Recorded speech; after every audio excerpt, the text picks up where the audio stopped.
안녕하세요. 어바웃차일드 김약사 정약사입니다. 네, 오늘 저희가 알아볼 주제는 어린이 무좀인데요. 정약사님, 보통 무좀이라 하면 어른들이 쉽게 걸릴 것 같은데 어린이들도 걸리기도 하나요? 네, 0에서 3세까지의 어린이들은 걸리기 쉽지 않지만 이제 4세 이상의 아이들이라면 어린이집이나 유치원에서 싣는 실내와 애완동물, 가족들을 통해서 무좀균에 감염이 될 수 있습니다. 생각보다 주변에서 걸린 경우들이 꽤 많이 있었는데요. 그래서 오늘은 저희가 어린이 무좀 해결 방법에 대해 알려드리도록 하겠습니다. 우리 아이가 발가락이나 머리를 자주 긁는다면 무좀을 의심해 볼 필요가 있습니다. 특히 무좀은 세 번째와 네 번째와 다섯 번째 발가락 사이에 가장 많이 발생합니다. 가려움 외에도 발가락 피부 사이가 짓무르고 각질이 벗겨지는 현상이 일반적입니다. 네, 또한 어른들의 무좀처럼 발톱이 두꺼워지거나 쉽게 부서지거나 통증이 있는 경우도 있는데요. 정약사님, 도대체 무좀의 원인은 무엇인가요? 무좀은 우선 진균이라는 일종의 곰팡이균이 피부의 가장 바깥층인 각질층이나 손발톱, 머리카락에 감염되어서 발생합니다. 따라서 이 균이 있는 장소라면 어디에서든지 감염이 될 수 있는데요. 처음에 잠깐 말씀드렸다시피 어린이집, 유치원의 실내화나 가족 중에 무좀이 걸린 분이 있는 경우, 또 애완동물에 의해서도 균이 옮을 수 있습니다. 곰팡이균의 경우 습한 환경을 좋아하기 때문에 이런 환경을 최대한 안 만들어 주시는 것이 좋습니다. 또한 수영장이나 목욕탕의 발수건을 통해서도 전염이 될 수도 있는데요. 특히 무좀 환자의 각질에는 이 균이 많이 들어있어서 맨발로 사람들이 많이 모이는 곳에서 환자로부터 떨어져 나온 각질을 통해 감염이 더욱 쉽게 일어날 수 있습니다. 무좀은 크게 세 가지 타입으로 나눠볼 수가 있는데요. 지간형, 수포형, 각화형 세 가지로 나눠집니다.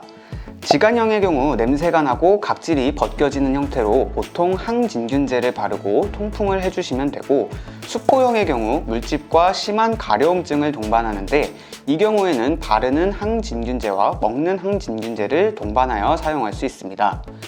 각화형은 갈라지는 형태인데 이때는 피부 연화제를 쓴 다음 항진균제를 바르는 것이 도움이 됩니다. 그리고 약국에서 구할 수 있는 항진균제로는 크게 두 가지로 나눠볼 수 있는데요. 클로트리마졸과 테르비나핀 두 가지 성분이 있습니다. 만 2세 이상의 아이라면 클로트리마졸이라는 성분의 연고를 사용할 수 있습니다. 이 성분은 무좀균의 세포벽을 이루는 물질의 합성을 억제함으로써 무좀균을 잘 자라지 못하게 해줍니다. 실제로 26명의 어린이 무좀 환자에게 이 성분의 약을 하루 2번 사용했을 때 75% 이상 증상이 호전되었다는 연구 결과가 있습니다. 만 12세 이상의 어린이라면 테르비나핀이라는 성분의 크림을 사용할 수 있습니다. 이 약 성분도 마찬가지로 무좀균의 세포막을 이루는 물질의 합성을 억제합니다. 하루에 한 번씩 바르면 치료하는 데 4주, 두 번씩 바르면 일주일에서 2주일 정도가 걸리게 됩니다. 그리고 약에는 12세 이상 사용 권장이라고 나와 있지만 다음에 논문에서 보시면 테르비나핀이 2에서 17세 사이의 아이들에게 큰 부작용 없이 잘 사용되었다라는 연구 내용도 있기 때문에 앞서 말씀드렸던 클로트리마졸로 치료 효과가 더디다면 테르비나핀 성분의 약을 사용해 볼 수도 있습니다. 무좀균은 습한 환경을 좋아하기 때문에 무좀균이 잘 자라지 못하도록 해당 부위를 건조해 주시는 것이 중요하겠습니다.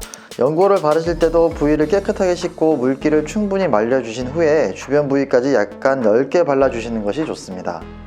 네, 그리고 신발이나 양말도 통풍이 잘 되고 땀 흡수를 잘 할 수 있는 것으로 신겨주시는 것이 좋습니다. 또한 무좀이 있는 분과의 접촉은 최대한 피해 주시고 무좀균이나 피부병이 있는 애완동물과는 격리시켜 주시는 것이 좋겠습니다. 네, 오늘은 저희가 어린이 무좀에 대해서 한번 알아보았는데요. 간단히 정리를 해보자면 무좀균이 옮을 수 있는 환경을 최대한 단절시켜 주시고 지간형과 수포형, 각화형에 따라서 약국에서 판매하는 일반 의약품 연고로 처치를 해주신다면 초기 80% 정도는 호전이 될 수 있으리라 생각을 합니다. 저희 어바웃차일드는 항상 팩트와 논문 근거 기반으로 궁금한 점을 명확하게 알려드리겠습니다. 감사합니다.